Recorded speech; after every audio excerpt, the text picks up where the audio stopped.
अस्सलाम वालेकुम भाई। एक है ओके है।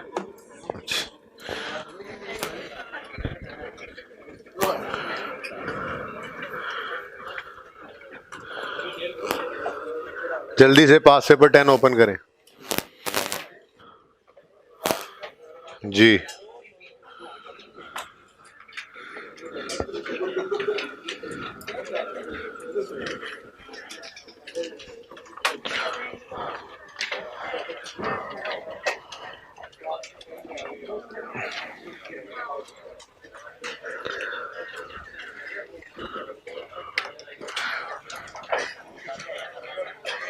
कितने बच्चों ने पास पेपर 10 किया है घर पे? अटेम्प्ट हो गया है बाकी?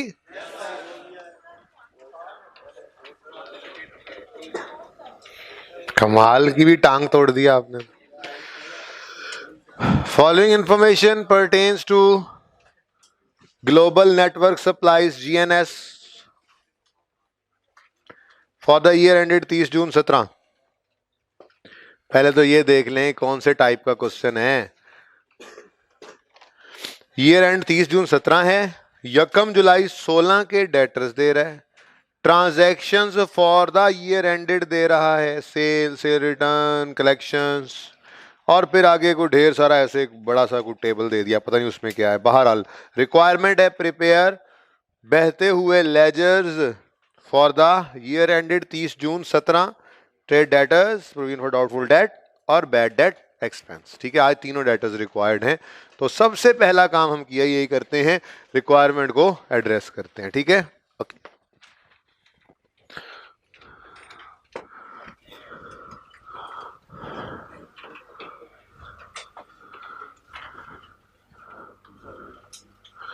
Debtors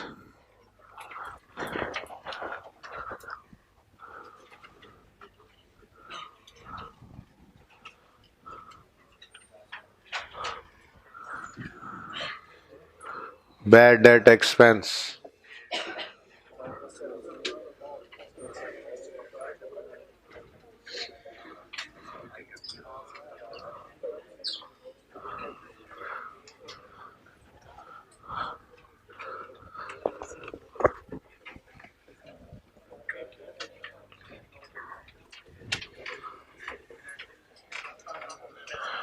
provision for doubtful dates.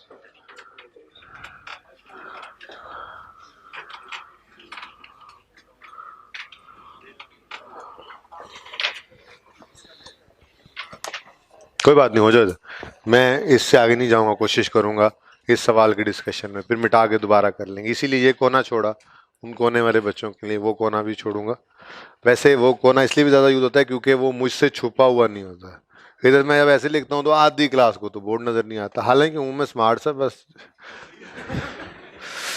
तो हाँ हाँ, इस वजह से, इसी वजह से, वरना तो okay. Following information pertains to Global Network Supplies for the year ended 30 June 17, यकम जुलाई 16 पर अमजद, यकम जुलाई 16 पर अमजद कोई मार्कर ना चला तो फिर क्या करेंगे? तो इस क्लास से पहले ला ही दिया करो यार, 3 क्लीन क्लासेस हो गई होती। ट्रांजैक्शंस यकम जुलाई 16, यकम जुलाई 16 ब्रॉड डाउन बैलेंस है 55,970। अब वो थाउजेंड्स में है, चलो हम भी थाउजेंड्स में ही रह जाते हैं। ठीक है, बस अपनी रिक्वायरमेंट्स के ऊपर अब याद से क्यों लिख लेना, ऑल रुपीज इन थाउजेंड्स। ठीक है जी, कट पेस्ट ना करना, कॉपी पेस्ट कर लेना। सही बात है, बंदे को दिल करता है कभी कभी कंप्यूटर पे काम करके, जब बंदा मिसाल तौर पर रात को काम किया और सुबह जब क्लास में काम किया तो ऐसे दोबारा लिखना पड़े तो यूं यूं दिल कर रहा था ऐसे यार, कंट्रोल-C करके कंट्रोल-V, पर नहीं हो पाता, क्या करें। ओके, ओपनिंग उसके बाद transactions for the year 30 June 17 में कहता है सेल्स हैं, सेल्स तो है ना, एंट्री बोले, डेटर डेबिट, सेल्स क्रेडिट, 540 नहीं, 540 नहीं, वो कह रहा है इसमें शामिल हैं कुछ कैश सेल्स भी, तो 20% कैश सेल्स हैं, तो सारी सेल्स 540,000 को 80% कर लो तो क्रेडिट सेल्स आ जाएंगी। बता दो कितने बच्चों ने ऐसे किया था? ओके, ये गलत है, ये गलत है। सुने आप, सुने आप, सेल्स आप ध्यान से पढ़ते हैं। सेल्स में कहता है ये जो 540 है इसमें इंक्लूडिंग है कैश सेल्स, इसमें इंक्लूडिंग है कैश सेल्स, ठीक है, और वो कितनी है? वो 20% ऑफ टोटल नहीं है, गौर से पढ़ो, which is 20% of credit sale, which is 20% of. तो गड़बड़ है जी थोड़ी सी, ये काम तो ऐसे तो नहीं होगा, ये तो अब आपको वर्किंग छोटी सी परफॉर्म करनी पड़ेगी। तो पहली वर्किंग तो आज हमारी ये बन गई, हमें सेल्स की फिगर को दुरुस्त करना पड़ेगा। कहते नहीं फलां की तबीयत दुरुस्त कर देंगे, वो तबीयत दुरुस्त करनी पड़ेगी हमें वर्किंग 1 में। अब 5,40,000 टोटल सेल्स हैं, ठीक है। आपको ये पता है total sales cash plus credit sales से मिलकर जो टोटल जो सेल्स बनती हैं वो कितनी होती, वो क्या होती हैं? टोटल सेल्स, ठीक है। अब ये टोटल सेल्स में कैश भी हैं, क्रेडिट भी हैं, लेकिन उसने जो 20% को लिंक किया है वो कैश सेल्स से किया है या क्रेडिट सेल्स से किया? तो जिसके साथ ये परसेंटेज लिंक किया उसे एक्स अज्यूम कर लेते हैं, सारी इक्वेशन परफॉर्म, सारी इक्वेशन जो सही हो जाएगी। हम अज्यूम करते हैं, assume credit sales are X. अगर वो कैश सेल्स की परसेंटेज कह देता क्रेडिट सेल्स को, तो हम उसको एक्स अज्यूम कर लेते, ठीक है, क्योंकि हम इसी की एक्स अगर हम इसको अज्यूम करेंगे तो फिर कैश सेल्स को इसका 20 या 25% कह सकते हैं ना, ठीक है। अब अगर मैं इसको इक्वेशन बना लूं इसकी, ठीक है, मैं क्या कहूंगा? टोटल सेल्स जो होती हैं वो credit sales plus cash sales के बराबर होती हैं, ठीक है। और कैश सेल्स के बारे में वो क्या कह रहा है? कैश सेल्स हैं 20% ऑफ क्रेडिट सेल्स, तो 20% ऑफ एक्स, ठीक है। इसको सॉल्व कर लेते हैं। x plus 0.2 x is equal to 540,000, 1.2x is equal to 540,000, x is equal to, अल्लाह माफ करे, मैथ कुछ तो पढ़ के आए होंगे, ऐसे चुप करके बैठे तो ये नहीं कह रहे कर लिया हमने, जान दो ना जी। तो क्रेडिट सेल्स कितनी आ गई? 4 लाख, ठीक है। तो ये कैश सेल्स की कैलकुलेशन हमने करनी थी। कितने बच्चों ने बिल्कुल सही कैलकुलेशन की थी बगैर सॉल्यूशन देखे? कितने बच्चों ने सही कैलकुलेशन? ये समझ नहीं आई थी, सिंपल सी बात नहीं समझ आई थी तुम्हें?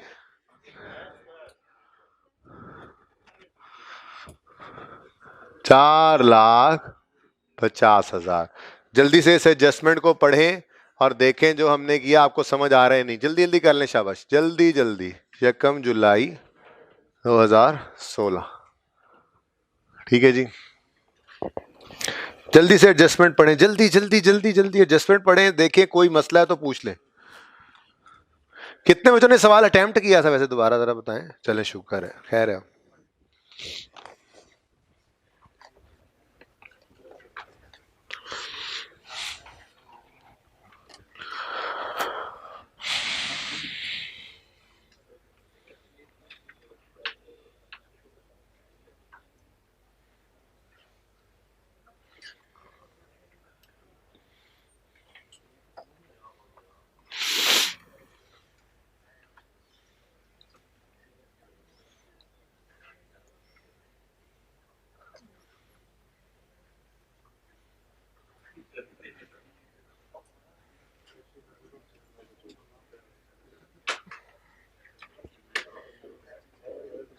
कोई हाल नहीं यार तारिक।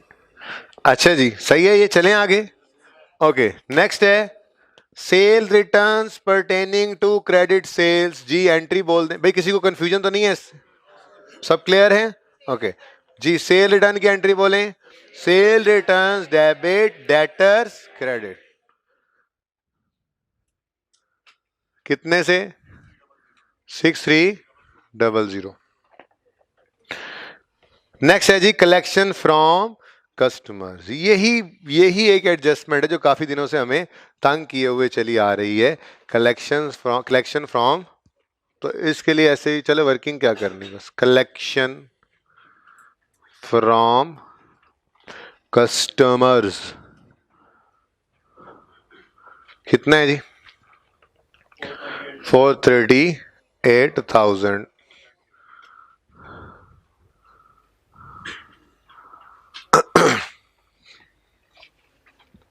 इसके बारे में आपको गड़बड़ है, पढ़ें ज़रा, भूल ना गए हो एडजस्टमेंट, पता नहीं, पढ़ें ज़रा जल्दी से और सोचें क्या करना है। आपके पास पूरा 1 मिनट है, घड़ी की टिक टिक मैं देख रहा हूँ। 1 मिनट में जहन के अंदर सोल्यूशन बना लें, बेशक नोट ना करें, आपकी बुक कॉपी गंदी होती है, तो जहन में सोच लें क्या करना है।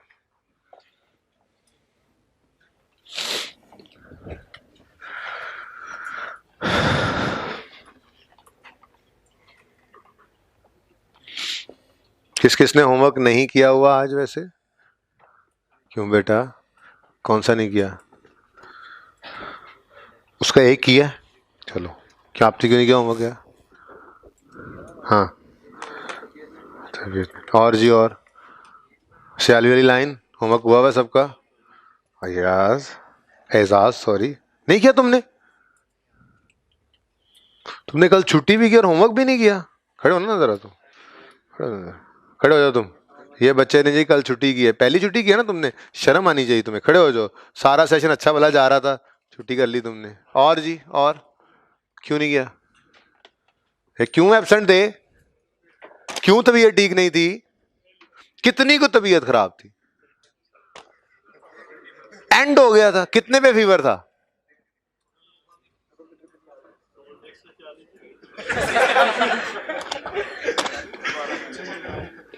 जी बाकी रो, यही नहीं किया।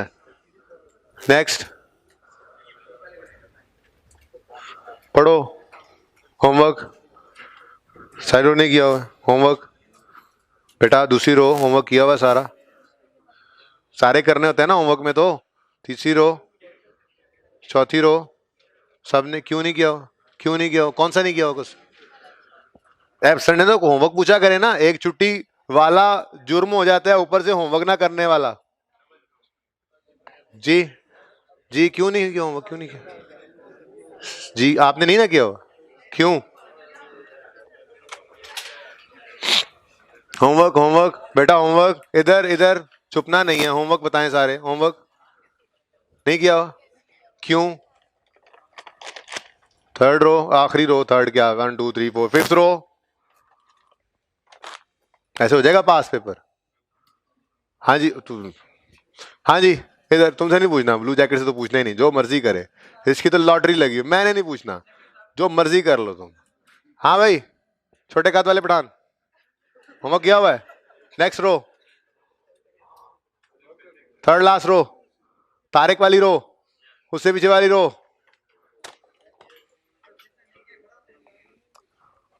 तुम मत खड़े होना। नहीं ये सब ने किया हुआ होमवर्क, मैंने अलग पूछ के बेइज्जत कर ली है। बैठो, छुट्टी क्यों की तुमने? बारिश, तुम नमक के बने हुए खुर जाना था तुमने, लूंदे बने सी तुसी। हाँ। नहीं मुझे क्यों पता है? ओके चलें जी, प्लीज प्लीज बेटा होमवर्क करें। अब तो डू और डाई वाला टाइम शुरू हो गया है। ये 2 महीने का जो वक्त है पेपर का, 2 से भी अब 2-3 दिन कम हो गए हैं। ये अब सिचुएशन ऐसी नहीं है कि आप गुंजाइश रख सकें किसी चीज़ की, तो ये तकरीबन 2 महीने के लिए भूल जाएं ज़रा बाकी सारी चीज़ें, और सेहत का भी ध्यान रखें, सदका भी देते रहें, अल्लाह बीमारी से बचाएं आपको, ठीक है, और पढ़ते भी रहें, ठीक है। Okay, collection from credit customers, इसमें इंक्लूडिंग है 8.1 million from customer who availed लो जी, ये तो कल वाली एडजस्टमेंट है, इसके ऊपर तो ज्यादा मुश्किल बात हम कर चुके हैं पिछले सवाल में, ये ज्यादा मुश्किल बात, ठीक है। बहरहाल वो कहता है इसमें 8.1 है, जिस बंदे से आया हुआ उसको उसको हमने डिस्काउंट अलाउ किया था 10%। इसका मतलब ये नेट होगा। बोलो। चलो फिर अपना काम करते हैं, जो हम किया करते हैं हमेशा, अपना काम करते हैं। ग्रॉस, जल्दी जल्दी जल्दी जल्दी, वैसे जबानी भी करेंगे आज, अब जबानी भी करेंगे, लेकिन एक बार जल्दी से जरा। ग्रॉस 100 होगा, डिस्काउंट 10 लेस किया परसेंट, ठीक है जी, परसेंटेजेस में, और नेट 90। और ये जो रिसीव्ड है, कलेक्शन में पड़ा है, ये क्या होगा फिर, ये नेट पड़ा होगा, कितना है 8.1, तो हमें ये 9 मिल गया, तो ये कितना है।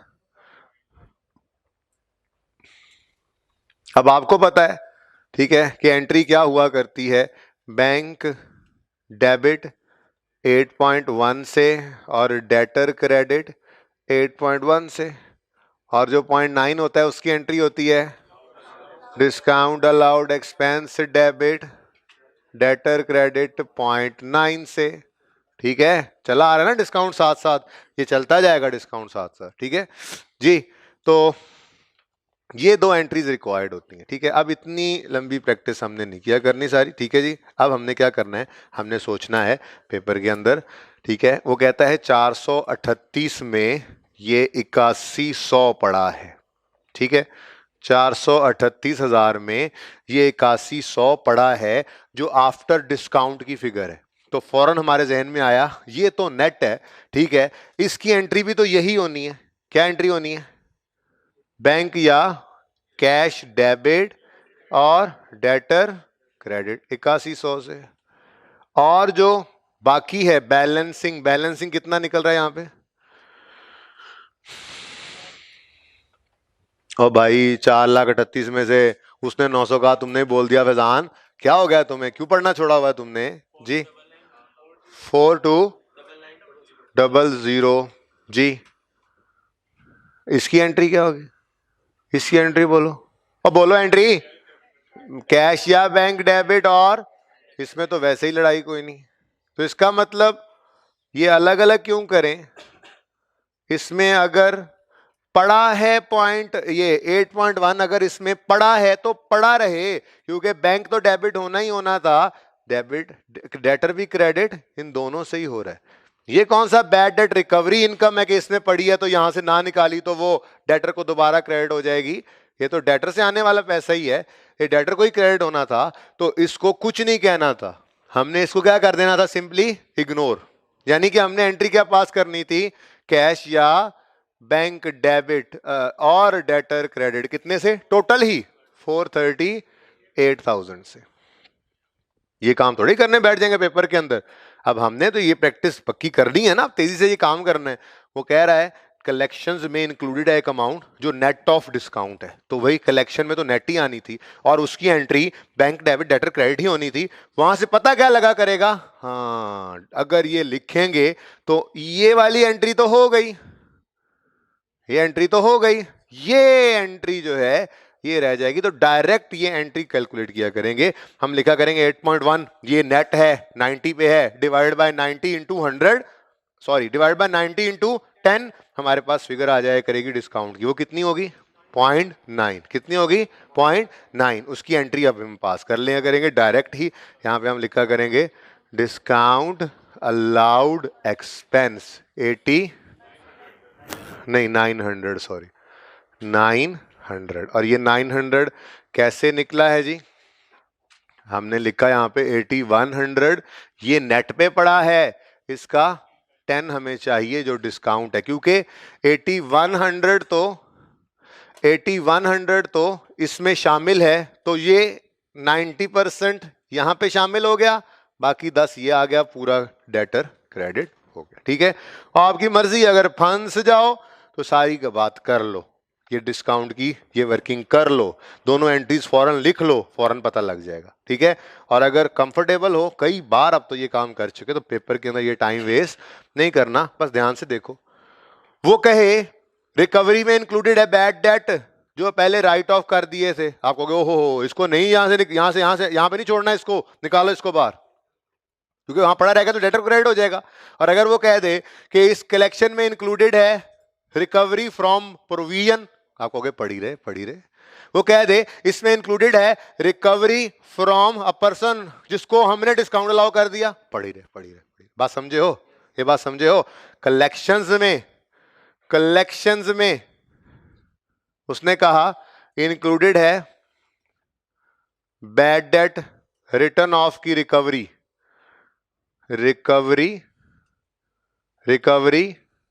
From bad debt written of. आप कहोगे नहीं इसको यहां नहीं छोड़ना, क्यों? यहां पड़ी रहेगी तो डेटर में क्रेडिट हो जाएगी।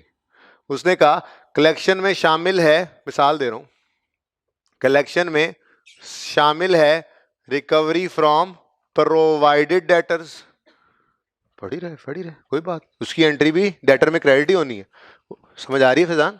ये बात समझ आई है? वो कह दे कलेक्शन में शामिल है आ पर्सन, कलेक्शन में शामिल है आ कलेक्शन फ्रॉम डेटर या customer who has been allowed a discount. हम क्या कहेंगे? पढ़ा रहे, कुछ भी ना करो, ठीक है।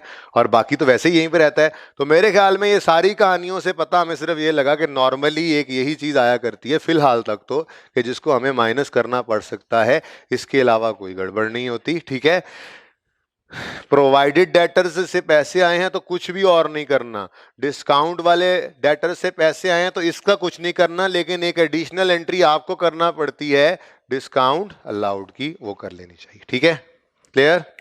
सही है। चले, ये सारी बातें ऐसे ही थी, मतलब की बात ये थी, ठीक है। सवाल मेरे ख्याल में खत्म होने को है बस, ठीक है जी।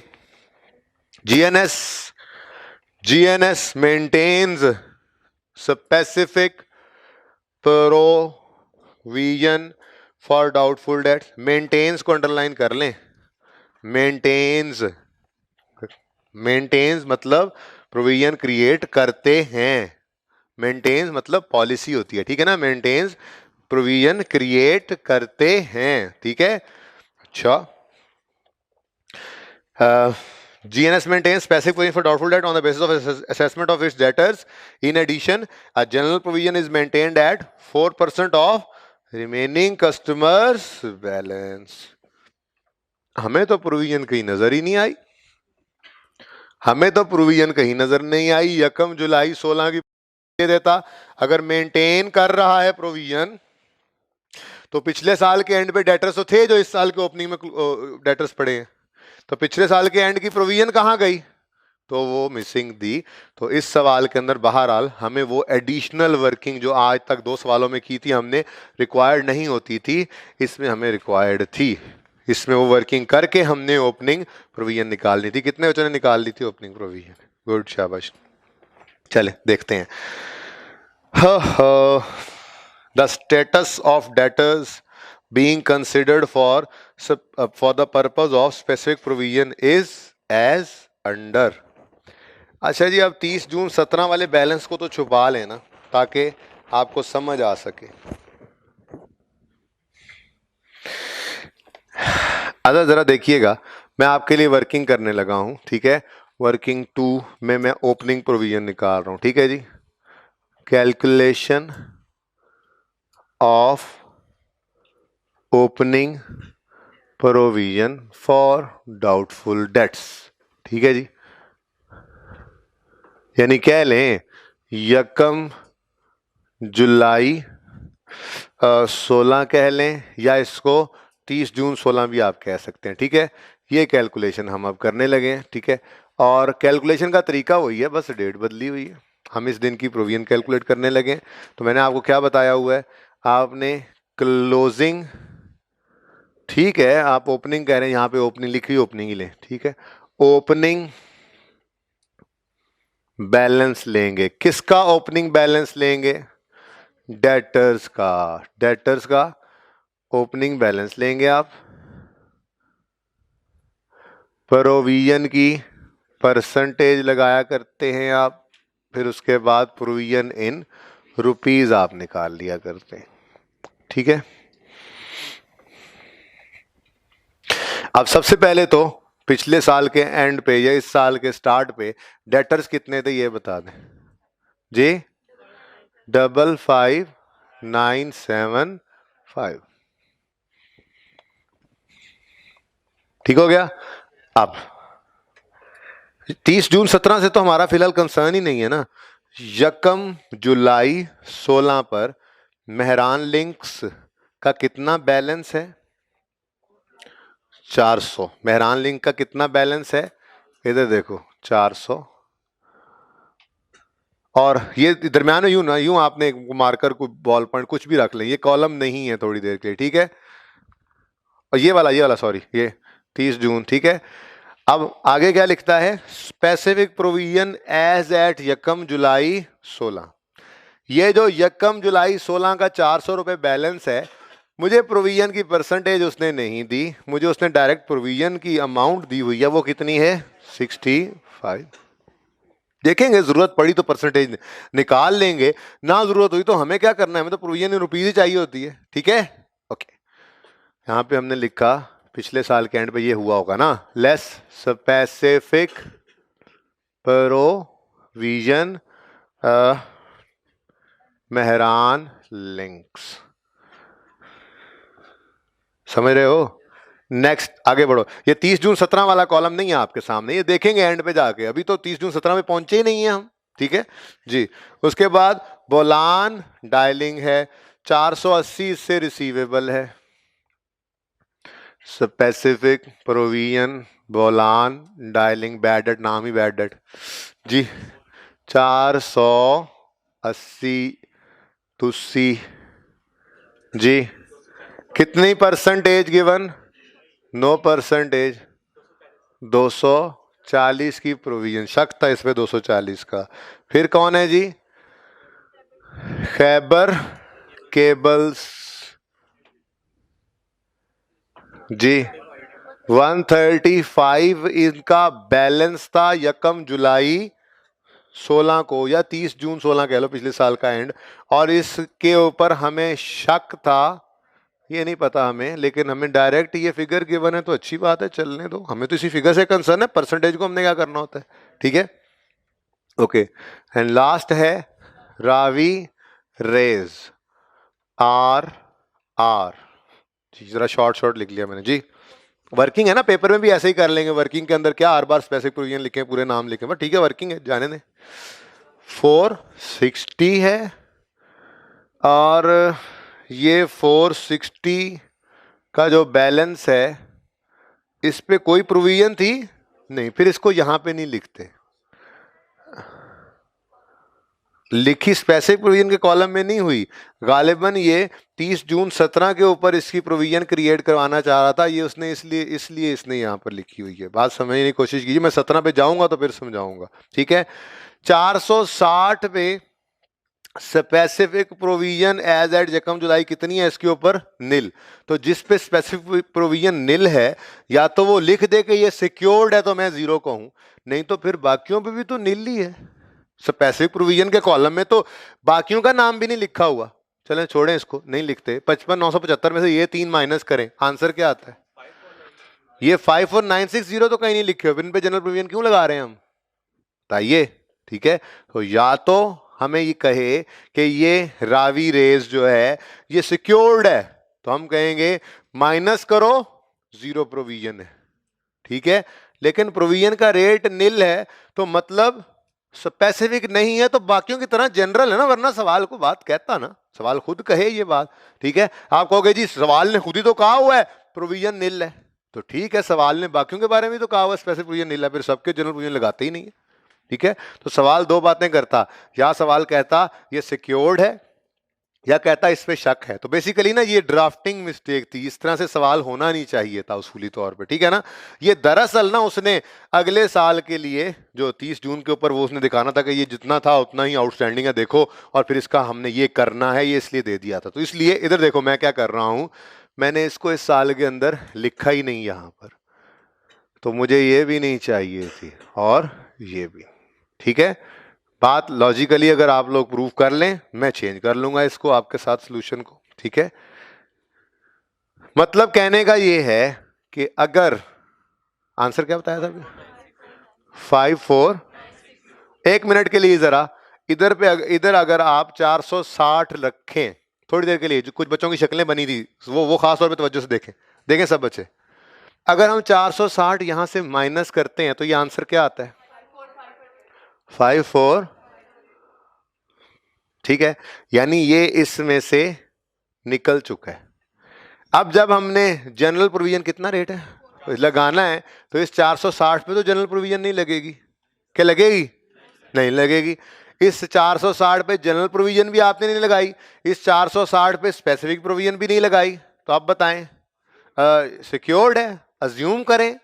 अज्यूम नहीं कर सकते। ऐसी बात क्यों अज्यूम करें? वो लिख देता सिक्योर्ड है तो हम क्यों अज्यूम करें? तो भाई सादा सी बात है, ये नॉर्म है कि सारे के सारे डेटर्स में से ये 3 पे इतना शक है, बाकी सब के सब पे 4% का है, तो फिर ये भी सब के सब में आते हैं, फिर इनको यहां से माइनस कर देने से ये इसमें शामिल नहीं हो पाएंगे। ठीक है, इसलिए चलो, इसलिए हमने यहां पर माइनस में लिख देता हूं, चलो ये लो, यहां पे माइनस कुछ भी नहीं किया। ठीक है, ये कितने बच्चों को बात समझ आ गई है? कितनों को अभी भी समझ नहीं आई?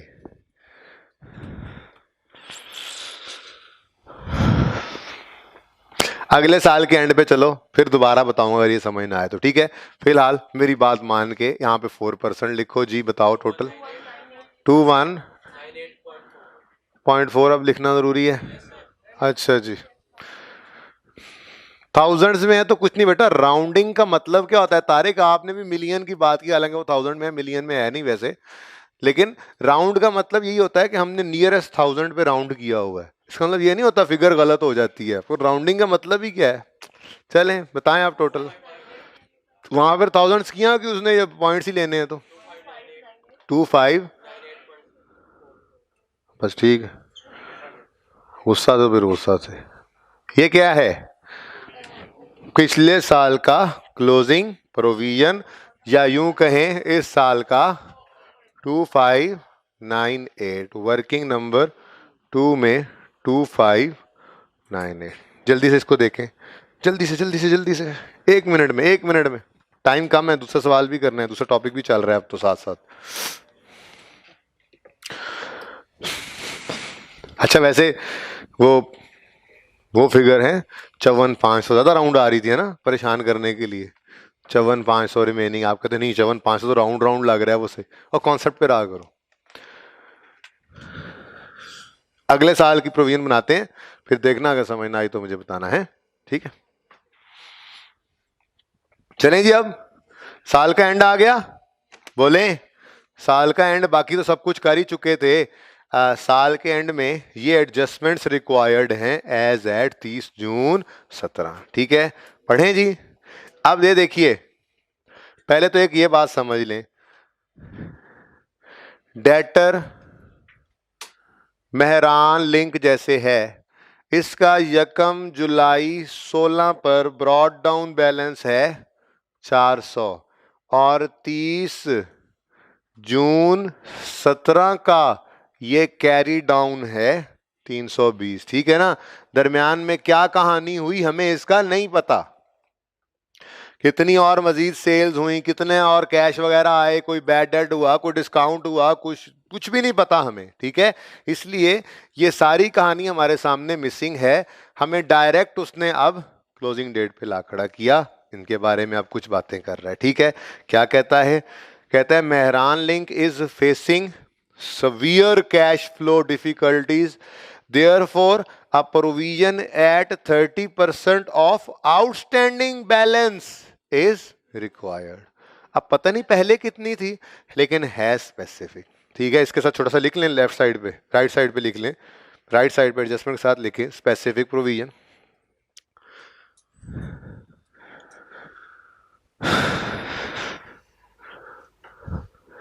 क्यों मैंने लिख दिया इस तरह से ब्रैकेट में? देखें, जब हम वर्किंग 2 स्टार्ट करेंगे, कैलकुलेशन, हाँ जी सॉरी, वर्किंग 3 स्टार्ट करेंगे, calculation of closing provision for doubtful dates, यानी अपने साल के एंड 30 जून 17 की।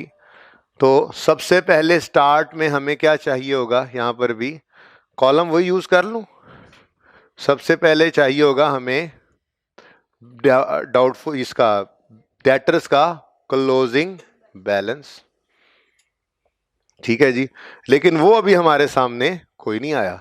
हो सकता है ना इन एडजस्टमेंट्स में से कुछ बैड डेट्स निकल आए, तो कोई बात नहीं, हमने इसीलिए तरतीब इस तरह की रखी हुई है अपनी वर्किंग्स की कि हम जैसे जैसे डाटा मिलता जाए वैसे वैसे चीज़ें लिख सकते हैं। आपको इसके लिए भी तैयार किया हुआ है, लेकिन वैसे मैंने आपको एक तरतीब बता दी कि आसानी चाहते हैं स्पेसिफिक प्रोविजन पर निशान लगाकर लिखते रहा करें जब क्लोजिंग डेटर्स निकल आए तो 2 मिनट का काम होता है प्रोविजन निकालना, ठीक है। बहरहाल पता नहीं पिछले साल कितनी प्रोविजन थी, वैसे परसेंटेज निकालो, वैसे इधर 65 डिवाइड 400 करो कितना बनता है, ऐसे ही बस है 16% समथिंग था। अब शायद उसको और शक पड़ गया है कि जी ये बड़े हालात इसके खराब हैं तो प्रोविजन बढ़ा रहा है शायद, लेकिन हमें इससे क्या, पिछले साल की प्रोविजन गिवन है, इस साल की परसेंटेज गिवन है, हम 1 मिनट में इसको कर लेंगे, ठीक है, सही है। चलो, तो क्लोजिंग डेटर में से हम इंशाल्लाह लेस करेंगे। अभी भी ये स्पेसिफिक प्रोविजन ही है, मैंने आपको कहा था जो प्रोविजन है वो अगले साल भी प्रोविजन ही है, ठीक है। तो ये ML अभी भी प्रोविजन में ही रहेगा, ठीक है, अभी पता नहीं है, ठीक है। अब ठीक है, देख लेते हैं जस्ट, चलो ठीक है। 320 जी, वो कह रहे हैं जी 320 लिख लें, प्रोविजन की परसेंटेज भी लिख लें, ये सब कह रहे हैं, मैं नहीं कह रहा, और ये भी लिख ही दें। हाँ, कह रहे हैं जी ये हो सकता था ये काम हो जाए, ठीक है, ये काम तो हो सकता था, आपने क्यों नहीं किया, ठीक है। वैसे मैंने अगर फॉर्मेट बना लिया तो ये काम साथ साथ भी हो सकता है, ओके चले। ओके जी, उसके बाद है बोलान डायलिंग।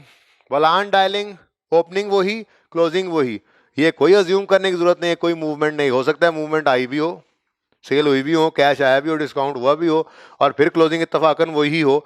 लेकिन नॉर्मली ये गड़बड़ वाले डेट्स जो होते हैं ये ऐसे ही गड़बड़ वाले चल रहे होते हैं, नहीं दे रहा पैसे, नहीं दे रहा पैसे, नहीं दे रहा, नस गया, ठीक है, बात समझ रहे हो।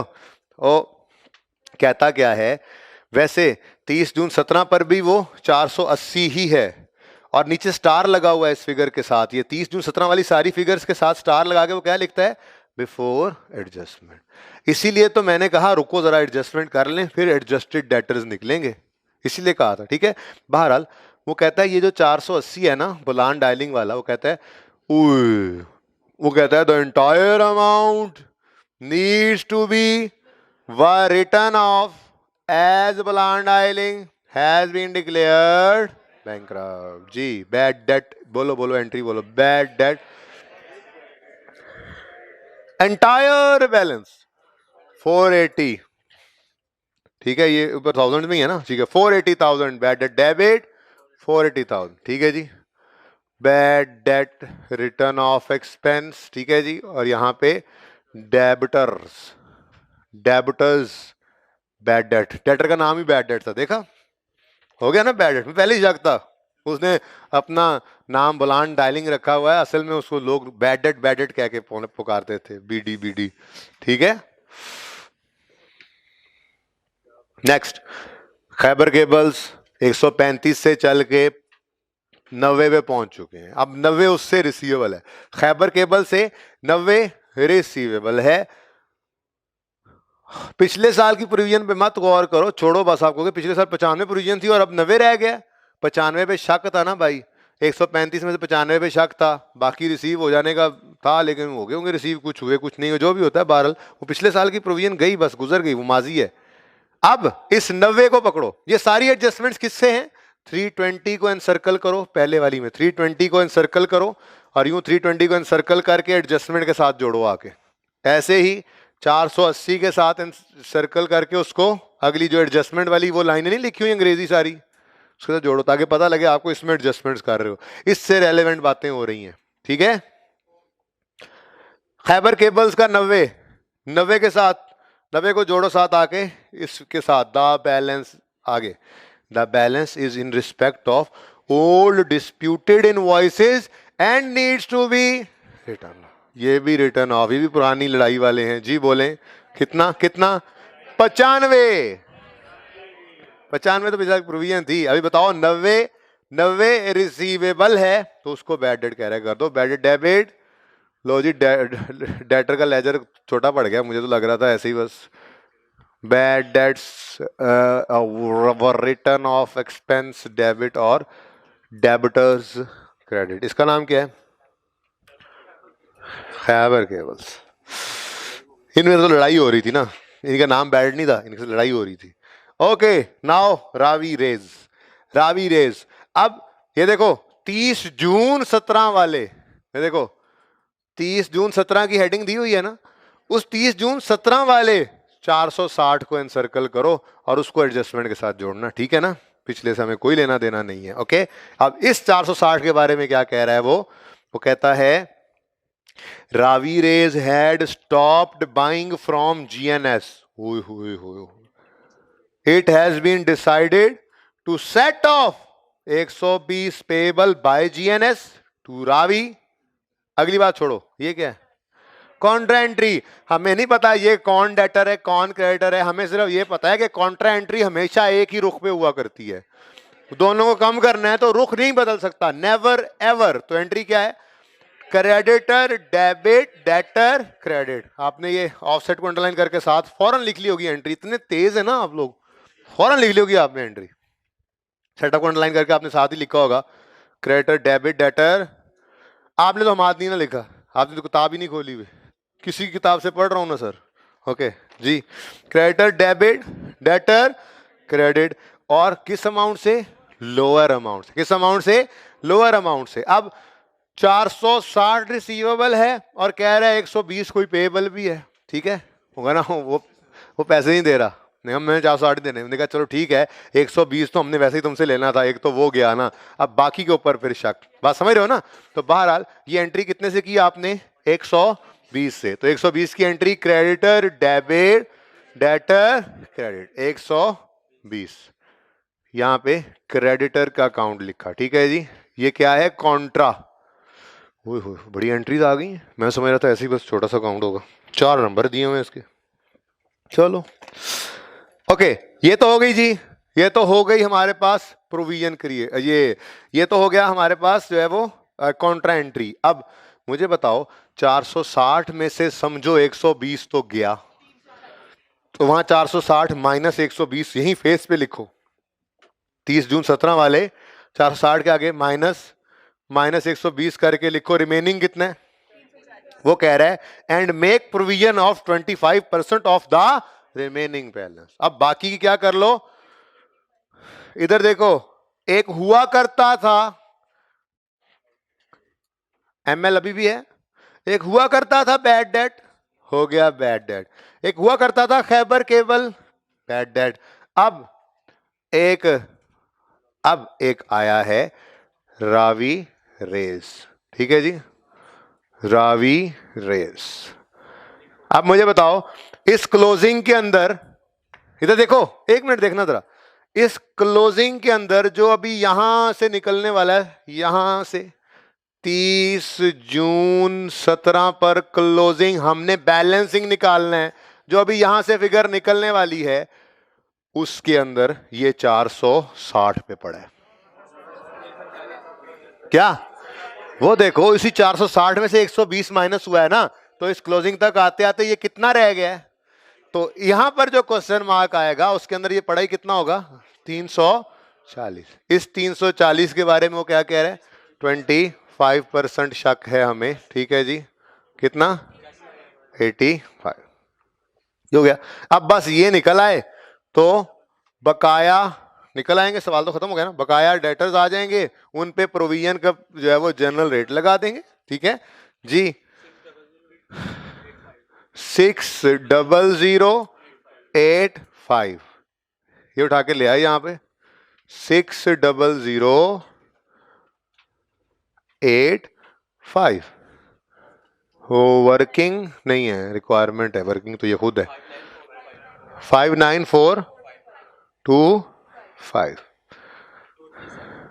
2377 टोटल 2558 और ये है क्लोजिंग प्रोविजन।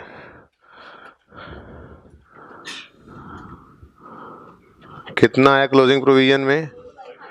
255, ये वर्किंग नंबर 3। नेक्स्ट काम क्या करते होते हैं? प्रोविजन फॉर डाउटफुल डेट में इसको ट्रांसफर कर दो। कितना है जी? 570, ये नील हो गया। 570 प्रोविजन में आ गया, बैड डेट रिटर्न ऑफ से, और प्रॉफिट एंड लॉस अकाउंट में बैलेंसिंग फिगर बता दो 530।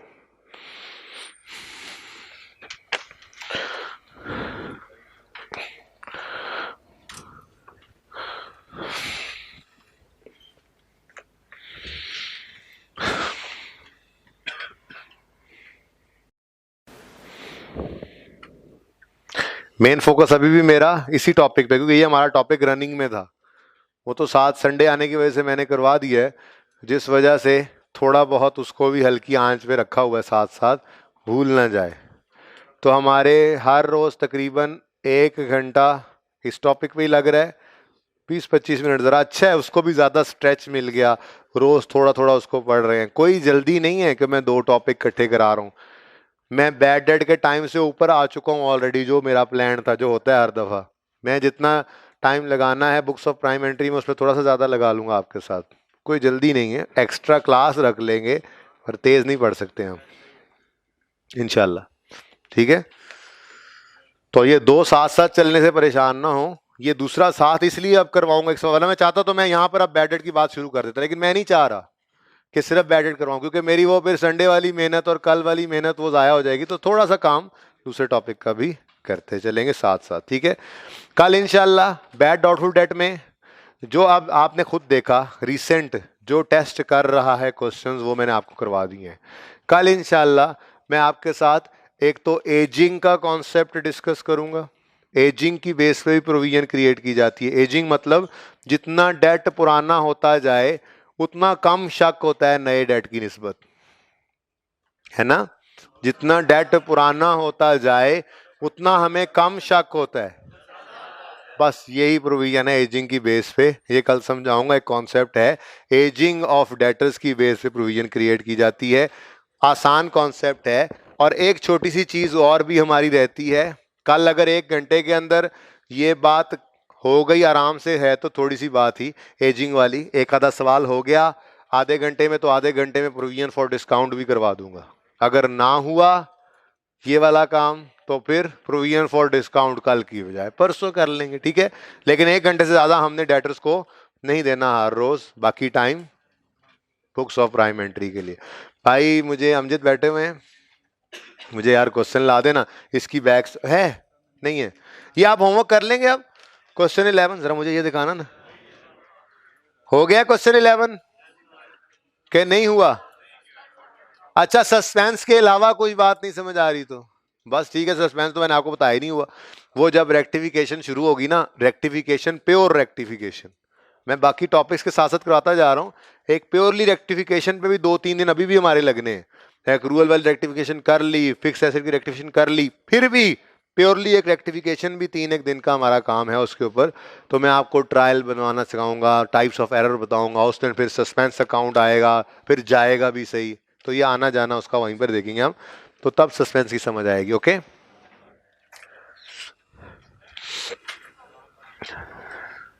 प्रैक्टिस क्वेश्चन 1 नहीं करना, ठीक है ना? वो पास पेपर 1 ये इंशाल्लाह कल मैं खुद करवाऊंगा। इसमें डिस्काउंट है तो फिर वो जब समझा लूंगा तो फिर हो जाएगा।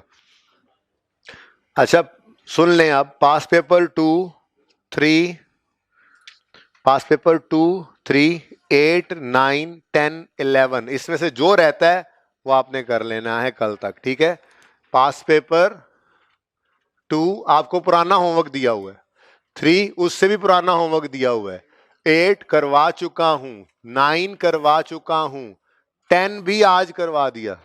ठीक है, और 11 तो जो नया सवाल आज ऐड किया शायद होमवर्क में वो 11 है। ये बाकी लिख दिए हैं, इनमें से कोई रहता हो तो कर लेना, ताकि कोई मेरी डिस्कशन जब आए उसके अंदर तो आपको पता हो कि सवाल में ये प्रॉब्लम था, ना कि पूरा सवाल ही ना किया हुआ हो। ठीक है, बात करूंगा वैसे इस पे 2-3 पे किसी भी वक्त में। ठीक है, वैसे आपको अब 2 और 3 आपके लेवल का रह नहीं गए, वैसे बहुत आसान लगेंगे आपको। ठीक है,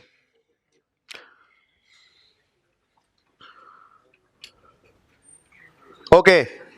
नाउ मुझे वो क्वेश्चन नहीं मेरे पास बुक्स ऑफ प्राइम एंट्री का, जो इन्हें होमवर्क दिए थे 2 सवाल। ये मेरी बुक उठा के लाओ ना, मैं बताता हूँ तुम्हें। ओपन करें जी अपने होमवर्क वाले 2 सवालों में से कोई एक सवाल आराम सुकून से हौले हौले करते हैं। ठीक है जी, दोनों ही करने हैं जी। हाँ, पास पास पेपर ये आगे होंगे पास पेपर। अच्छा, प्रैक्टिस क्वेश्चन 1 हो गया था, हैं? क्यों नहीं हो रहा वो? उसमें कोई गलती है? कौन कौन से क्वेश्चन दिए थे होमवर्क में? 3 दिया था, 4 दिया था, 5 भी कर लो, देखता हूँ आज ये दे दूंगा होमवर्क में। ठीक है, एक सफ़े पे 3, 4, 5। ठीक है, फिर ऐसा करो ना, मुझे वो सफ़ा कारी दो ना, कल भी तो पढ़ाना ही है इनको। 3, 4, 5, 1। हाँ, ये ठीक हो गया। 1, 3, 4, 5 हो जाएंगे ना? 1, 3, 4, 5 करवा लेना, बाकी फिर मैं देख लेता हूँ। जल्दी से ले आओ, जल्दी से। अच्छा जी, पढ़ा दो यार, जो आसान है जरा मुझे वो मैं पढ़ा दूँ, ऐसे ही फांसी ना जाऊँ मैं। दोनों आसान है। और तुम कहाँ से आए हो इतने दिन बाद? नहीं, तुमने एक छुट्टी नहीं की। खड़े हो जाओ ना जरा, तुम खड़े हो जाओ। एक छुट्टी किया जी इसने, बताएं।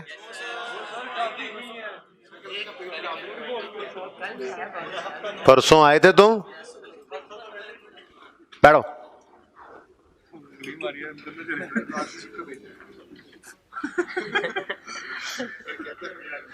मैं खुद आर्मी चीफ हूँ आजकल, बस वो मैं भूल कर उतार के आया हूँ। अच्छा, तो नहीं, चुप करो यार, मैं बेटी भाई हैं, हमें ना छेड़ा करो। अच्छा, हमारी आपस की लड़ाई है, छोड़ो जी। क्वेश्चन नंबर 3 है और 4। अच्छा, मुश्किल कौन सा लगा? 4 मुश्किल लगा, 4 कर लेते हैं बस। अब 4th भाई, एक सवाल हो सकता है इतने टाइम में, स्पीड स्पूड कोई नहीं मारी जाती मुझसे। 4th कर रहे हैं बस।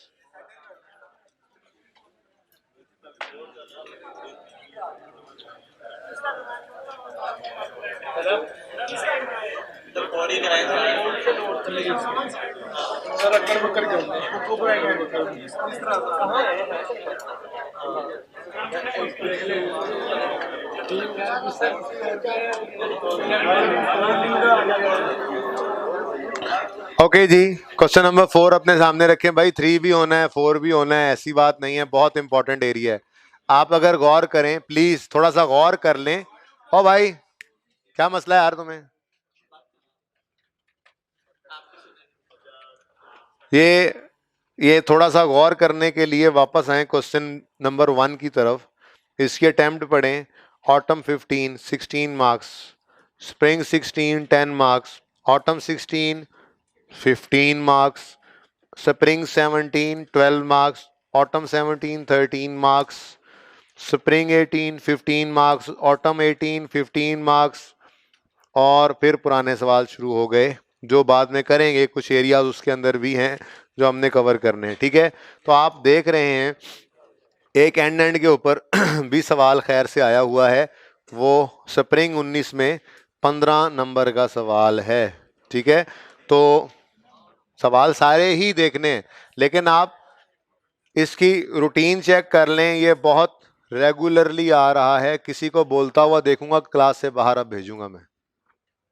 वैसे तो आप लोगों में वो चीज है नहीं जिसको गैरत कहते हैं बेटा, इंसानियत तो दूर की बात है। ओके जी, तो क्वेश्चन बहुत रेपिटेशन, बहुत रेगुलरली टेस्ट करता है बुक्स ऑफ प्राइम एंट्री को, और डिफरेंट रिक्वायरमेंट्स डिफरेंट लेवल तक लेके गया हुआ है। इसलिए मैं हर सवाल के ऊपर पूरी books of prime entry original ये मेन लेजर्स भी कल बनाए थे, आज भी वैसे ही करूंगा। उसके बाद मैं रिक्वायरमेंट पढ़ाऊंगा ही नहीं, ताकि हर सवाल में हमारी ये प्रैक्टिस होती रहे। बस फिर एंड पे रिक्वायरमेंट पढ़ लेंगे और फिर बाकी चीज़ों को काट दिया करेंगे। उससे फ़ायदा क्या होगा, पेपर के अंदर सारा मैप आपका मजबूत होगा, वो जो रिक्वायरमेंट मांगेगा सिर्फ वो आप डायरेक्टली कर सकेंगे। ओके, तो क्वेश्चन नंबर 4 करते हैं इंशाल्लाह। Following transactions pertain to Gul brothers for the month of February 2000। Okay, page number बताओ भाई, इस बेचारे को कोई पेज नंबर बता दो। कितने बच्चों ने ये सवाल अटेम्प्ट किए थे? ओके, कम है। ये क्या समझ नहीं आया? टॉपिक समझ नहीं आया? वो टॉपिक समझ नहीं आया, मसला क्या है फिर? ये असेसमेंट के अंदर बुक्स ऑफ प्राइम एंट्री भी आएगा। आप पे मेरा रूल लगेगा। मैंने कोई राइज वालों को पूछा ये बात, उन्होंने कहा था 31 दिसंबर तक, कोई 31 दिसंबर तक नहीं। आपको रोज तो मैं तैयार, हर वक्त तो आप तैयार हैं। आपके पेपर के अंदर basics, fix asset, BRS, accruals, bad debt और बुक्स ऑफ प्राइम एंट्री होगी। फिक्स एसेट का सवाल वैसे तो कुछ बच्चों ने अल्हम्दुलिल्लाह इतने अच्छे रिजल्ट शो करने शुरू कर दिए हैं कि सोच रहा हूँ रहने नहीं दूं, लेकिन शायद एक सवाल उस हाँ हो जाए, ठीक है। लेकिन बीआरएस का सवाल वो भी जरूरत नहीं है फिलहाल वो अब मॉक में ही करेंगे टेस्ट उसको, ठीक है। देख लेता हूँ। बहरहाल ये टॉपिक्स 4-5 ही हैं। आपने हाँ नाम ये जरा इसको खड़ा कर दो जरा, ये यही बोलता है हर दफा ये। हाँ वो तो पहले बोला है, उसके बाद तकलीद में उसके साथ तो मेरे आ जा ही कोई नहीं यार, खड़े हो जाओ ना जरा। ओके भाई, बुक्स ऑफ प्राइम एंट्री से सवाल इंशाल्लाह कोशिश करूंगा हो। फिर बैड एंड डाउटफुल डेट से इंशाल्लाह कोशिश करूंगा कि सवाल हो। उसके बाद एक्रूअल प्रीपेमेंट से कोशिश करूंगा इंशाल्लाह के सवाल हो। उसके बाद बेसिक तो सारी चल ही रही होती हैं। उसके बाद दो में से कोई एक हो सकता है, बीआरएसबी और फिक्स एसेट एंड डेप्रिसिएशन, ठीक है।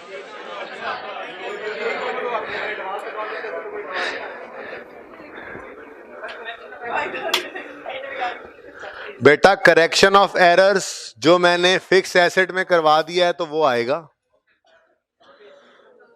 ये फजूल सवाल मत किया करें बेटा, आप कॉमन सेंस यूज किया करें कुछ थोड़ी सी। चुप कर बैठो भाई, बैठ जाओ। वो फजूल आदमी है, उसके पीछे पीछे ना बोला करो। ओके, गुल ब्रदर्स सवाल नहीं आया मेरा अभी तक, पढ़ो। Gul brothers following transactions pertain to Gul brothers for the month of February। Number 1 transaction, bought goods on credit from QT stores. बेटा बस कर दें, अब आवाज नहीं आई यहां से।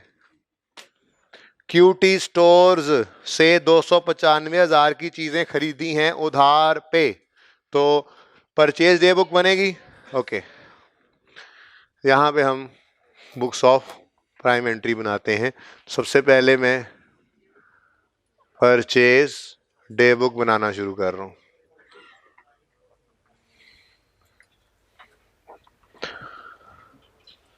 जी डेट बता दीजिए। 3 फरवरी को किससे? QT स्टोर्स से 295,000 की चीजें खरीदी। साथ ही उसी वक्त सब्सिडरी को रियल टाइम भी क्या हो गया, वो सफर निकाल लिया करो, हर दफा सफर निकाल के सामने रख लिया करो। बेशक मैकेनिज्म नजर आता रहेगा, जितनी बार नजर आएगा उतना ज्यादा याद रहेगा, ठीक है। तो यहाँ पे इस कोने के ऊपर हम बनाया करते थे रफ वर्किंग के अंदर इनके लेजर सब्सिडरी। तो फौरी तौर पे हमने क्रेडिटर QT स्टोर्स का लेजर ओपन किया और उसमें जाके हमने 2,95,000 लिख लिया, ठीक है। ये थाउजेंड में कर लूं सवाल, हो सकता है। चले 295 लिखा हमने और इसके आगे लिख दिया परचेजेस, ठीक है जी। ताकि साथ साथ ही हमारा रिकॉर्ड मेंटेन होने लग जाए। 295 रुपीज इन, बल्कि यूं भी अभी ना चले लिखते हैं, इस पे लिख देता हूं। वैसे यूं नहीं लिखते, अभी एंड पे देखेंगे जो रिक्वायरमेंट होगी ना, रिक्वायरमेंट सिर्फ उसके ऊपर लिख देंगे रुपीज इन थाउजेंड्स। पेपर में सिर्फ उसी की जरूरत होती है। ले भी आओ भाई, सही हो गया। नेक्स्ट, बस बस मुझे सफा चाहिए। ठीक है जी, सारी किताबें उठा लो, बट ठीक है, ये सारी किताबें उठा लो आप। अब ये ऊपर वाला सफा रहने देना अभी बस जी। ओके जी, मिल गया। 3 फरवरी को एक और काम हुआ। Purchased goods in bulk on 15 days उधार फ्रॉम बाना and company at a price of 190 net of 5% trade discount. ये 5% ट्रेड डिस्काउंट का क्या करें, उसने नेट कर दिया है तो हम उसको इग्नोर करेंगे। हमारी तो कहानी ही 190 से शुरू हुआ करती थी, याद है? तो 190 से हमने एंट्री पास करनी होती थी, परचेज डेबिट क्रेडिटर क्रेडिट, और फिर उसमें अगर कोई सेटलमेंट डिस्काउंट मिलता था तो उसकी एंट्री होती थी। ये जो डिस्काउंट हमने सीखा पढ़ा है, ये कौन सा डिस्काउंट है? Settlement discount, cash discount. Cash discount का नाम भी आज लिख ही दें, कहीं पे लिख ही लोगे आज आप, ठीक है? फिर बाद में मिटा दूंगा मैं। डिस्काउंट का मैंने आपको बताया था, डिस्काउंट दो तरह के होते हैं। एक ट्रेड डिस्काउंट, ट्रेड डिस्काउंट का दूसरा नाम बार्गेन डिस्काउंट बताया था। बार्गेन डिस्काउंट ये तो पहले से बताया हुआ है, अब फिर भी कोई नया भी लिखने वाला हो सकता है, आराम से लिख ही दूं। बारगेन डिस्काउंट, इसको सेल्स डिस्काउंट भी कहते हैं, इसका नाम सेल्स डिस्काउंट भी है, ठीक है जी। और दूसरा डिस्काउंट है जिसको हमने कहा था कैश डिस्काउंट, इसको सेटलमेंट डिस्काउंट या अर्ली सेटलमेंट डिस्काउंट भी कहा जाता है, ठीक है जी। तो ये ऐसे किसी और नाम से आ जाए, सेल डिस्काउंट लिखा हुआ आ जाए तो परेशान बैठे हो ये क्या होता है, ठीक है। सेल डिस्काउंट मतलब भी ट्रेड डिस्काउंट, बार्गेन डिस्काउंट मतलब ट्रेड डिस्काउंट, सेटलमेंट डिस्काउंट मतलब कैश डिस्काउंट, ओके। अच्छा जी, अब हमें क्या करना, आपने 5% ट्रेड डिस्काउंट वाली लाइन को अंडरलाइन करके लिख लिया होगा। इग्नोर करेंगे क्योंकि उसने खुद ही नेट करके दे दिया। अच्छा, अगर ये ग्रॉस अमाउंट देता और कहता ट्रेड डिस्काउंट भी मिला है तो क्या करते? फिर हम उसमें से 5% माइनस करके अपनी एंट्री पास करते, ठीक है ना? और सही है ना? वैसे लकीर का फकीर मुझे कोई नहीं चाहिए स्टूडेंट अपना, कि मैंने कहा हुआ है 5% ट्रेड डिस्काउंट इग्नोर करेंगे। अब वो सवाल को पढ़े ही ना, कॉमन सेंस यूज ही ना करे। भाई इग्नोर करने का मतलब ये कि हमारी किताबों में ना आए। अगर गिवन फिगर में इंक्लूडेड है तो निकालना है, और अगर नहीं इंक्लूडेड तो फिर सिरे से इग्नोर करना है, ठीक है ना? ये इग्नोर जो कहता हूं इसका मतलब है किताबों में ना आने देना ट्रेड डिस्काउंट वाली फिगर को, ओके जी। तो इग्नोर करें जी इसको। और 190 ये क्या है? परचेज है। इसी दिन बाना एंड कंपनी कितना जी? 190 का ऑर्डर है, 190 की गुड्स परचेज की। फौरी तौर पे हम आए और हमने आकर यहाँ पे रफ कॉपी में, जो छोटी कंपनी में सेठ साहब की बगल में होती है, ठीक है, डेटर क्रेडिटर किताब, और बड़ी कंपनी में आप लोगों की बगल में आ जाती है, पर होती ये रफ कॉपी ही है, ठीक है जी। तो लेन देन, ठीक है, क्रेडिटर बाना एंड को, ठीक है जी। कितना? 195। अच्छा जी, अच्छा, सही है। Next, sold goods on cash for 3 lakh. ये तो मेरी को और क्या कुछ है? Issued, settlement, sold, sale done है, सेल डन है, आगे परचेज रिटर्न है। सेल तो नहीं है ना सवाल में, सेल डन भी नहीं है, सेल है। चलो इसका मतलब इसको थोड़ी सी जगह देनी पड़ेगी, इसको मैं मिटाने लगा हूं फिर।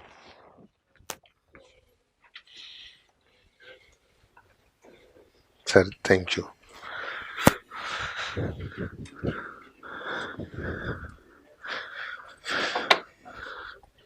यहां पे मैं बना देता हूं कैश बुक।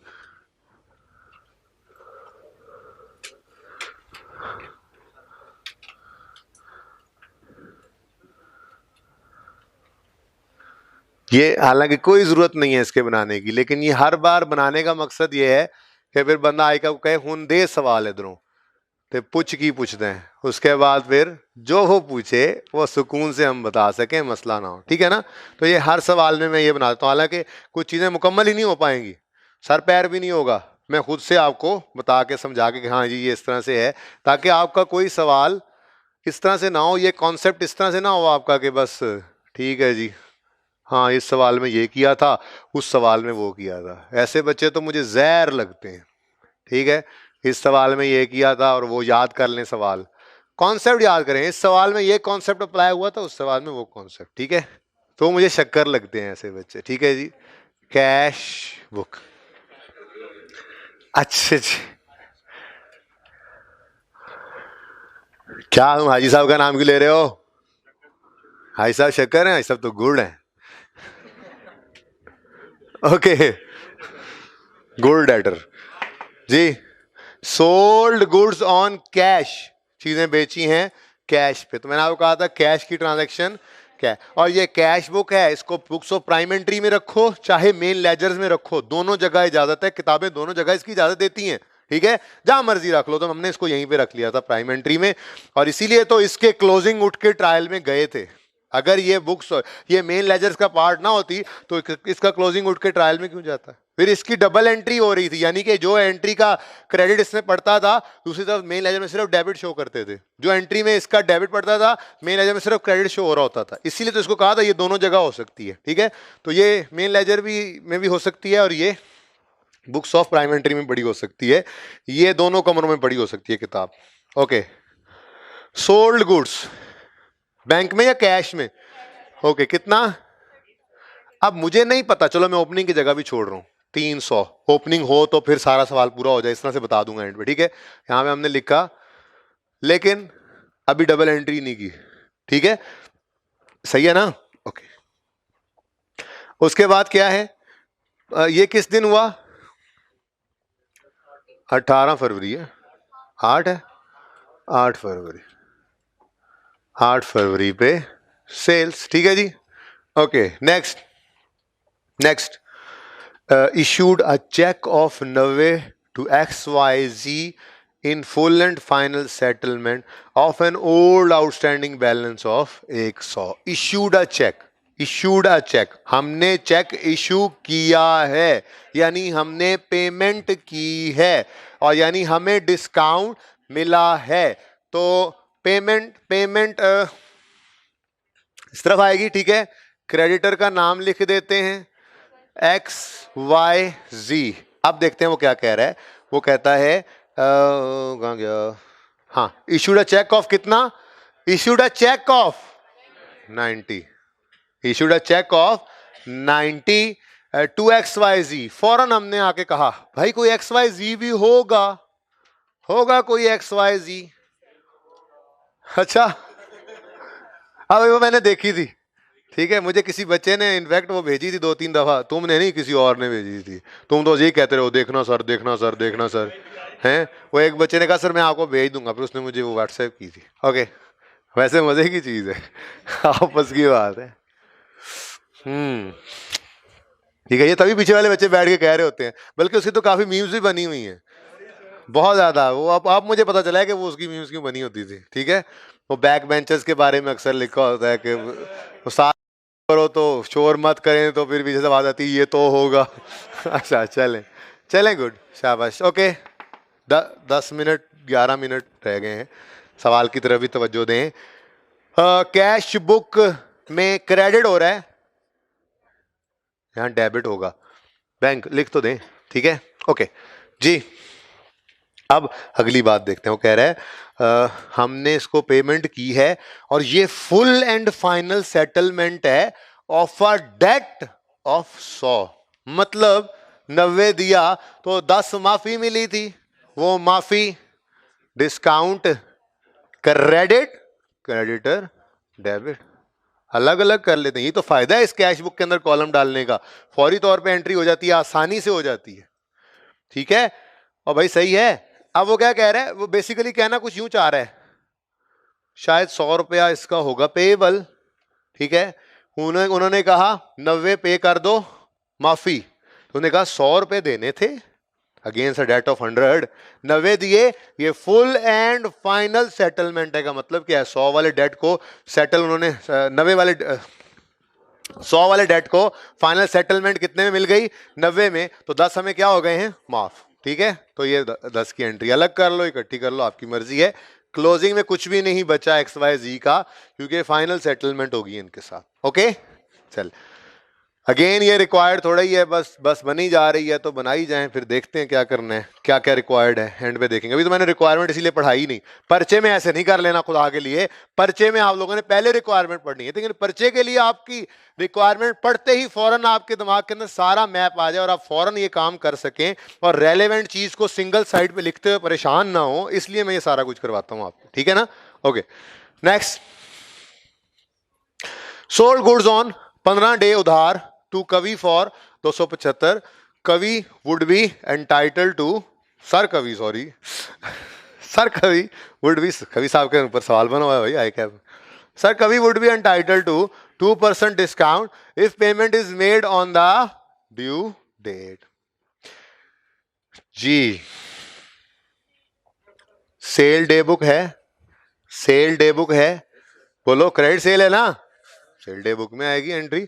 और कोई परचेज है, चलो होगी भी सही, तो थोड़ी सी जगह खाली छोड़ देते हैं। ये सेल्स डे बुक, ओके, किस दिन, 18 फरवरी को, sold goods on 15 to sir Kavi. जी बेटा, हाँ 15 डे क्रेडिट का मतलब उधार है। किधर से आई बात, आवाज जी, हाँ नहीं बेटा, 18 फरवरी को तो हमें वो एंट्री करनी होगी, डेटर डेबिट सेल क्रेडिट, जो हम करते नहीं होते। ठीक है ना, और फिर जब वो 15 दिन बाद पैसे आ जाएंगे तो फिर उसकी एंट्री हो जाएगी कैश डेबिट डेटर क्रेडिट। 15 दिन तो डेटर ही रहना है ना। ठीक है, वो वैसे भी हमारा मंथ एंड हो जाना है उसके बाद, ये उस वक्त भी रिसीवेबल रहना। उन्होंने 15 दिन बड़ा सोच के रखा हुआ है यहाँ पे। 18 फरवरी 15 दिन मार्च में पूरे होने हैं और हमारा फरवरी के अंदर सब कुछ एंड हो रहा है यहाँ पे। ठीक है जी, जी जी हाँ, purchase goods in bulk on 15 days credit from बाना एंड कंपनी। देखते हैं, हो सकता है उसको कोई पेमेंट कर रहे हो एंड पे, जाने तो दें, अभी तो सवाल पूरा नहीं हुआ। ठीक है, ओके नेक्स्ट जी। Sold goods on 15 day credit to Kavi for 275, Kavi would be entitle to 2% discount if payment is made on the, ये कवि वुड बी एंटाइटल से ब्रैकेट शुरू करें और ड्यू डेट ब्रैकेट खत्म कर दें। ये हम चेक नहीं कर सकेंगे, बाकी सारी चीजें चेक करेंगे, एंड पे पहुंचेंगे तो चेक करेंगे ना। ठीक है, और सही है, ये चेक क्यों नहीं कर सकेंगे, क्योंकि हमारा फरवरी के महीने का सिर्फ डिटेल हमें गिवन है और ये मार्च में जाके बारी आएगी पेमेंट की। बहरहाल ये लिख तो दें, कवि के साथ कुछ लिखा नहीं हो तो सर कवि लिख लें, फिर मुझे तो अच्छा नहीं लग रहा, मेरे तो उस्ताद हैं वो, ऐसे मैं कैसे कर सकता हूँ। जी जी हाँ जी बोले, 275, ओके।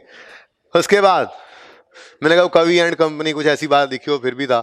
18 फरवरी next, sold goods on credit to child care centre at a concessional price of cost plus the cost of goods was 158। हाँ जी, मसला क्या है, मसला कुछ भी नहीं है, फिलहाल लिख लें। मार्कअप मार्जिन उस तरह से नहीं पढ़ाया हुआ, लेकिन आपको वो जो फॉर्मूला नहीं लिखवाया हुआ, वो formula given over given amount वाला, वो यूज हो सकता था, बट फिलहाल इसको मेरे साथ उधार करके चलें। हाँ बनाना है, क्यों नहीं बनाना। नाम क्या था, सर कवि जी, कितना था, 275 सेल। अच्छा जी सुने, बहुत आसान एडजस्टमेंट है वैसे, क्योंकि ये क्या है, 158 कॉस्ट है, ठीक है। इस कॉस्ट में 10% प्लस करना है, तो वैसे तो इसको इनटू 1.1 कर लें, ठीक है, यानी प्लस कर दें इसके अंदर 158 का 10%। फिलहाल आप ऐसे ही चल रहे हैं, छोटा फॉर्मूला ना लिखें, मार्कअप मार्जिन आपको कराना है आगे जाके, ठीक है। फिलहाल ऐसे ही लिख लें। क्या कह रहा है वो, कॉस्ट कितनी है 158, कॉस्ट ऑफ गुड्स कितनी है 158। इधर देखो ना, उधर क्या देख रहे हो भाई, वहां कुछ नहीं है, ये एडजस्टमेंट, वहां क्या देख रहे हो बता दो, हैं। डेटर गलत लिख दिया, सही कर देता हूं मैं, फिलहाल इधर आ जाओ, मैं सही कर देता हूँ, तुमने काट दिया, छोड़ो, मैं सही कर देता हूँ। फिलहाल मेरा मकसद दूसरी है, वो उसने कहा जल्दी से लिख लो, मैं लिख आया क्रेडिटर के साथ, वो भी वहीं लिख दिया, छोड़ो। इधर देखो, सही कर देता हूँ जाके, इधर देखो, वो कह रहे हैं, बात जो इंपॉर्टेंट हो रही है, वो कह रहे हैं चाइल्ड केयर को हमने चीजें बेची लेकिन कंसेशनल रेट पे।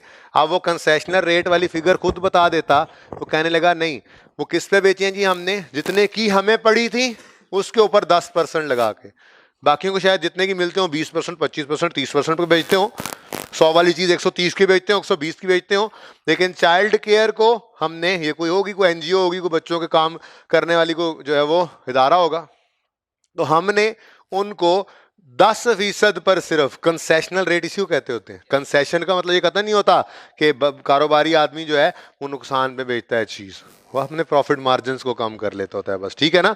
तो हम हो सकता है 100 की चीज खरीद कर 30-40 की, 130-40 की बेचते हो, लेकिन चाइल्ड केयर को हमने 100 की चीज खरीद के 110 की बेची है, ये मकसद है इसका। तो ये तो मुश्किल तरीका हो गया, एक तरीका ये भी हो सकता था 158 इंटू 1.1 कर लें, ठीक है। बहरहाल ये बताएं जी क्या बनता है, 170.8, इसका भी आंसर यही बनेगा, चेक कर लो, और 173.8, भाई सही है, ठीक है। यहां पर क्या दिन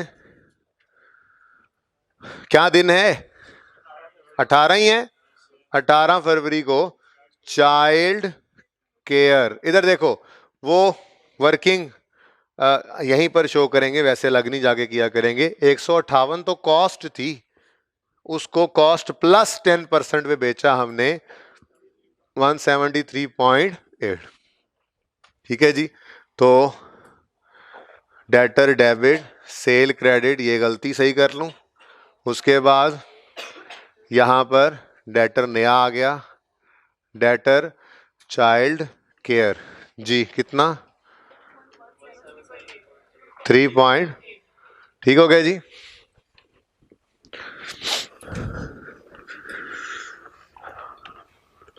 नेक्स्ट है 23 फरवरी, जौहर एंड सन्स आर डेटर। अब पता नहीं ये भी कोई पहले से आ रहा था, ये XYZ की तरह से, देखो ना बड़ी तरतीब से उसने दो दो रखे और एक पुराना। जौहर का डेटर जौहर, हाँ जी, डेबिटर, डेबिटर जौहर एंड सॉन्स जी, होगा कोई ओपनिंग, फिलहाल तो मुझे नहीं पता क्या के बारे में क्या कह रहा है। ओइंग, हाँ पता है, वो कह रहा है, वो अस्तगफिरुल्लाह, क्या हो रहा है आज, वो कह रहा है, उस्ताद ने लाया कि ताड़ा लग गया, ਤੁਹਾਨੂੰ पता जी। Johar and sons a debtor owing a balance of 65 was declared, मैं तो खुश हो रहा था, कैश आने लगा, कैश नहीं आने लगा, ओहो। The balance due was written off, balance due was written off, और उसके लिए हम बना लेते हैं, अच्छा सेल रिटर्न आप कह रहे थे, है पता नहीं कौन लोग हैं आप, सेल रिटर्न तो है ही कोई नहीं, जनरल जर्नल, जनरल जर्नल पर किस दिन ये वाकया रोनुमा हुआ, 23 फरवरी को। Bad debt, written off expense debit, और डेटर ना दसो ना, debtor Johar and sons credit 60, और साथ ही उसी वक्त हमने कहा Johar Johar Johar, bad debt bad debt bad debt, okay बस हो गया ना। अच्छा उसके बाद 25 फरवरी को रिसीव्ड चेक्स फ्रॉम डेटर्स जी, चेक्स आए हैं डेटर्स से। कहाँ गया वो वाला परचेज वाला मामला, पेमेंट की नहीं हमने। ओहो, कहाँ पे जी, कौन सा पॉइंट हमने देखना था? 3 फरवरी वाला। अच्छा चलें इसकी बात करते हैं, पहले एंट्री कर लें पेमेंट की, फिर इसकी तरफ आते हैं कि पेमेंट करनी थी तो क्यों नहीं की। चलें देख लेते हैं। Received cheques from debtors, receive cheques from debtors. Chenab 6800, Chenab तो है ही नहीं हमारे पास, हैं बनाना पड़ेगा। असल में शायद जरूरत नहीं है, पर चलें ठीक है। चिनाब से चेक आया है, debtor Chenab, debtor Sutlej, debtor Sindh, debtor Ravi, debtor Chenab ji. Debtor Chenab से कितने लेने हैं? पता नहीं, पता नहीं जी, क्या हो गया? उससे चेक आया है, मतलब ये बात नहीं लिखी उसने XYZ जिससे 100 आने थे 90 दे के फुल एंड फाइनल सेटलमेंट है। जौहर जिससे 65 लेने थे 65 के 65 गए, वो कह रहा है चनाब से पैसे आए हैं, बट ठीक है आए हैं, बह के आ गए हैं चनाब में पैसे, ठीक है। तो उसकी एंट्री क्या है? बैंक डेबिट, बैंक डेबिट कितने से? 68 से, और यहां पे किस दिन किस दिन किस दिन? 25 फरवरी को, और डेटर चिनाब क्रेडिट जाकर लिख दें 68, ठीक है, ठीक है। ऐसे ही अमीन स्टोर्स, पता नहीं ये कौन है, ऐसे ही है, कोई डेटर्स हैं पुराने भी तो हो सकते हैं ना, बिजनेस तो चला आ रहा है, नहीं पता मुझे ओपनिंग क्या है। उसने ये रिक्वायर्ड किए भी नहीं हुए थे, ये लेजर्स रिक्वायर्ड भी नहीं है एंड पे, अभी देखते हैं हम। बहरहाल मैं तो पूरी पिक्चर क्लियर कर रहा हूं ना आपके साथ, ठीक है जी। जी बोलें कितने से? 32 से डेटर अमीन, ये 25 फरवरी को ही हुआ, ठीक है जी। ये क्रेडिट, सवाल खत्म हो गया। अब बेटा आपका सवाल, प्लीज सेकंड एडजस्टमेंट। उसने नहीं दिए पैसे, सॉरी हमने नहीं दिए पैसे बाना एंड कंपनी को, तो क्या करें? क्या करेंगे? कुछ नहीं होता जी, ओवर ड्यू हो जाना कोई इतना मसला नहीं है। हाँ, डिस्काउंट, ट्रेड डिस्काउंट मिल चुका हुआ है। अगर कैश डिस्काउंट की बात होती कि 15 दिन में दोगे तो कैश डिस्काउंट मिलेगा, तो वो हम फोरगो कर देते वो अपॉर्चुनिटी, ठीक है। तो ओवर ड्यू हो जाना कोई मसला नहीं है। लोग कहते हैं 15 दिन में दे देंगे पैसे, वो 20-25 दिन भी हो जाया करते हैं कभी कभी, ठीक है। हो सकता है 15 दिन के बाद हमने नहीं दिए पैसे, तो उधर बन्ना एंड कंपनी वाले प्रोविजन क्रिएट कर रहे होंगे हमारी, हो सकता है। वो कहें पैसे नहीं आए, लगता है शक पै गया, बट क्या हो गया, पैसे नहीं दिए, नहीं दिए 15 दिन में देने थे, दे देते तो पैसे आ रहे होते यहाँ पे। क्लियर है ये बात?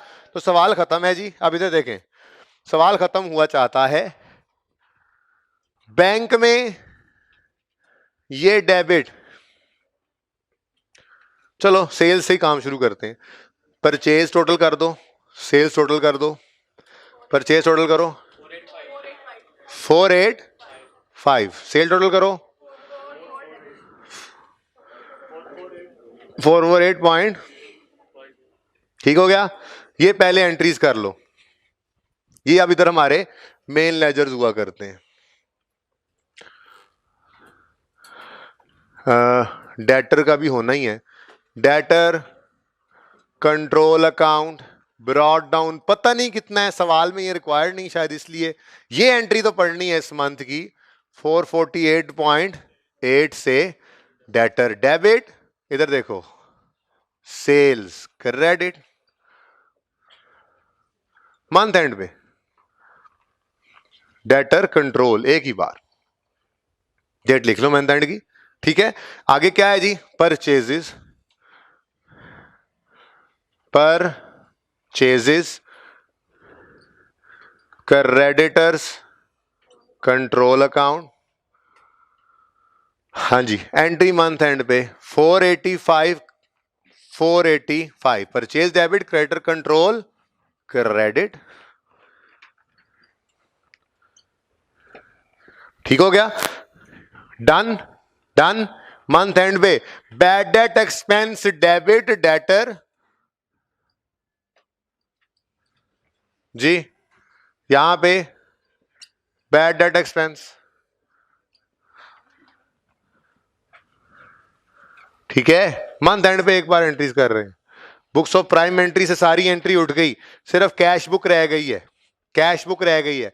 कैश बुक में डेबिट साइड पे डेटर्स की 2 पेमेंट्स हैं, इकट्ठी एंट्री पास करो। बैंक डेबिट हो चुका है, क्योंकि वो इधर भी है उधर भी है, इसलिए कहा बैंक डेबिट हो चुका है। डेटर क्रेडिट करो। कितने से? 100 से। कैसे बना? 68 पॉइंट प्लस 32। ओहो, कैश में भी कुछ किया था, सेल्स थी, कोई बात नहीं, डेबिट हो चुका है, यहां पे क्रेडिट कर दो 300। ओहो, क्रेडिटर को पेमेंट की थी, कोई बात नहीं, कर देते हैं entry. Creditor debit discount received income, वही लिखा हुआ है ना, creditor debit bank credit month and discount received.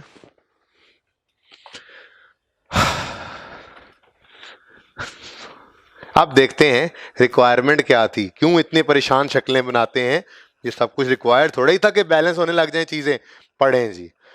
Enter the above transactions in related books of prime entry. Entered, entered, entered. कोई इश्यू आया था इनमें? ओके। ये भी कह सकते हैं आप, ये भी बुक्स ऑफ प्राइम एंट्री की एंट्री है। Okay, next. Post the entries to receivable control and, इधर देखो, posted, posted, posted, posted, posted, ठीक है। लेकिन आगे उसने कहा था balancing of control accounts is not required. वजह ना उसने ओपनिंग दिया है हमें कि हम क्लोजिंग निकालें, यहां पे ना ओपनिंग दिया है क्लोजिंग निकाल सकें, कहीं पे ओपनिंग क्लोजिंग थे ही नहीं, जस्ट वहां पे जाके पोस्ट करना था। ओपनिंग क्लोजिंग थे नहीं, ओपनिंग थे नहीं, क्लोजिंग निकल नहीं सकते थे, ठीक है, गिवन नहीं थे ओपनिंग। ओके, और ये रिक्वायर्ड नहीं थे, सब्सिडरी लेजर्स रिक्वायर्ड नहीं थे, ठीक है जी। तो रिक्वायरमेंट सिर्फ थी ये 1 2 3, ये इनकी सिर्फ पोस्टिंग। नहीं पता तो खैर है, नहीं पता तो यहां पे ओपनिंग ब्रॉड डाउन, नहीं पता तो कोई नहीं, खैर है, कुछ नहीं होता, बैलेंसिंग तो करनी ही नहीं है कि हम बैलेंसिंग निकालें, ठीक है।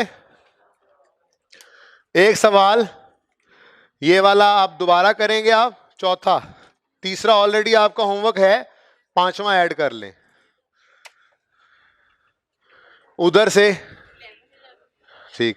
11 बैड डाउटफुल डेट का 11, जल्दी से निकले क्लास से, बैड डाउटफुल डेट का 11 और प्राइम एंट्री का 4 और 5, 3 हो गया, 4 और 5, 3 और 5 जी, 3 और